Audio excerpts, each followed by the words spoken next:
मेघालय और नागालैंड में इस बार तृणमूल कांग्रेस का क्या रहेगा किरदार, इस पर बात करने के लिए हमारे साथ है विवेक गुप्ता जी, विधायक और साथ ही स्पोक्स पर्सन है टीएमसी के।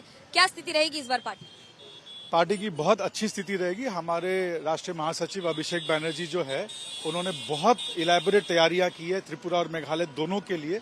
दोनों जगह हमारे विधायक भी थे जिनको धोखे से और कई प्रलोभन देके तोड़ लिया गया है। और हमें लगता है कि इस बार जनता सही, दीदी भी गई है, दीदी ने भी चुनाव प्रचार किया है।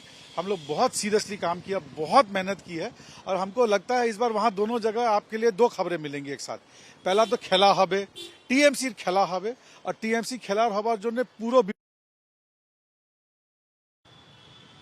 पूर्वोत्तर भारत में चुनाव का ऐलान हो चुका है। त्रिपुरा, मेघालय और नागालैंड में इस बार तृणमूल कांग्रेस का क्या रहेगा किरदार, इस पर बात करने के लिए हमारे साथ है विवेक गुप्ता जी, विधायक और साथ ही स्पोक्स पर्सन है टीएमसी के। क्या स्थिति रहेगी इस बार पार्टी की? बहुत अच्छी स्थिति रहेगी। हमारे राष्ट्रीय महासचिव अभिषेक बैनर्जी जो है, उन्होंने बहुत इलैबोरेट तैयारियां की है त्रिपुरा और मेघालय दोनों के लिए। दोनों जगह हमारे विधायक भी थे जिनको धोखे से और कई प्रलोभन देके तोड़ लिया गया है। और हमें लगता है कि इस बार जनता सही, दीदी भी गई है, दीदी ने भी चुनाव प्रचार किया है। हम लोग बहुत सीरियसली काम किया, बहुत मेहनत की है और हमको लगता है इस बार वहां दोनों जगह आपके लिए दो खबरें मिलेंगी एक साथ। पहला तो खेला हबे, टीएमसी खेला हबे और टीएमसी खेला हवा जो ने पूरा विपक्ष सरप्राइज हबे। क्या खेला करेंगे आप त्रिपुरा में? यहाँ तो विधायक नहीं मिल रहे हैं और आप खेला और सरकार बना लेंगे। समय रहने दीजिए, चुनाव होने दीजिए, रिजल्ट निकलने दीजिए। चुनाव वाले दिन भी खेला होगा और रिजल्ट वाले दिन भी खेला होगा। मेघालय में क्या स्थिति होगी? बीजेपी कह रही है हम तीनों राज्यों में दोबारा सरकार बना के आ रहे हैं। बीजेपी तो बंगाल में 200 पार ला रही थी, क्या हुआ बंगाल में आपको आइडिया ही है। तो आपको अंदाजा अब तक हो गया होगा कि बीजेपी हर चुनाव में अपने आप को जीत का सेहरा पहले पहनाती है, बाद में उसको मुंह की खानी पड़ती है।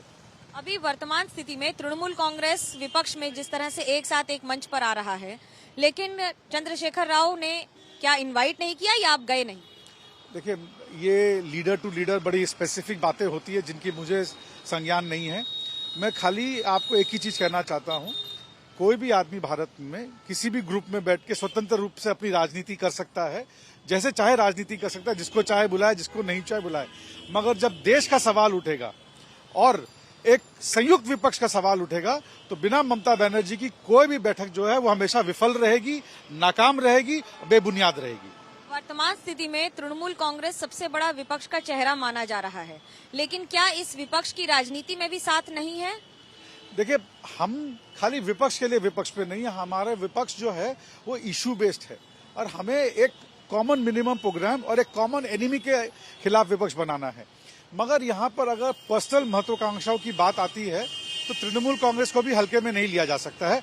हम भी अपने सम्मान के साथ उतरेंगे मैदान में। अमर्त्य सेन ने कहा है कि ममता बनर्जी प्रधानमंत्री बनने के लिए आगे बढ़ना चाहिए उनको।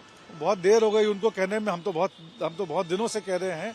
अगर आपको याद होगा, हमने अपने चुनाव के टाइम पर भी और उसके पहले भी कहा है कि इस देश में अगर कोई अगला प्रधानमंत्री बनने के काबिल है, योग्य है और जिसमें क्षमता है और जिसमें लोगों का प्यार है, चाहे देश नहीं विदेश में भी, वो ममता बनर्जी है। क्योंकि आप देखिए, देश विदेश से हमारी जितनी भी प्रोग्राम्स है उनको इंटरनेशनल अवार्ड मिला जा रहा है।